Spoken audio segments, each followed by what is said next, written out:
And Dawood alayhi salam establishes the state of Israel, the first Islamic state, and establishes Jerusalem as the capital of the first Islamic state. And he is succeeded by his son Sulaiman, Nabi Sulaiman alayhi salam. And he builds the masjid in the capital city of the Islamic state. And when you read the story in the Quran of Sulaiman alayhi salam and the Queen of Sheba, read between the lines, and you will see in that story the recognition of the state of Israel as the ruling state in the world. But after the death of Sulaiman alayhi salam, Allah subhanahu wa ta'ala had prohibited riba in the Torah. They changed the Torah. They rewrote it. The Torah now says, you can find it, go look in it, you'll find it, it's still there. It is haram for a Jew to lend money on interest to another Jew. But it is halal, he can lend money on interest to those who are not Jews. It's called double standards. Because of this change they've made in the Torah concerning riba, among other things, they have now violated the condition of righteous conduct. And so Allah subhanahu wa ta'ala responds to this. Allah subhanahu wa ta'ala responded to it by sending an army from Babylon.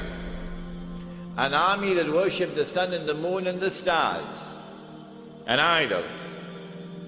So these ibad are sent by Allah subhanahu wa ta'ala, and they destroy the state of Israel, and they destroy the masjid, and they take Banu Israel into slavery in Babylon. And so now they're weeping by the rivers of Babylon. Allah subhanahu wa ta'ala sends a prophet, Isaiah. He sends many other prophets, but this one in particular, to communicate a divine promise. What is the promise? We were told about a divine promise which was communicated to the Israelite people, that Allah was going to send a prophet who would be known as Al-Masih, the Messiah, and who would rule the world with justice, confirmed by Nabi Muhammad alayhi salatu wasalam. He would be Hakimun Adil. He would rule the world with justice from the throne of Nabi Dawood alayhi salam, the Prophet David, and with a rule which would be eternal.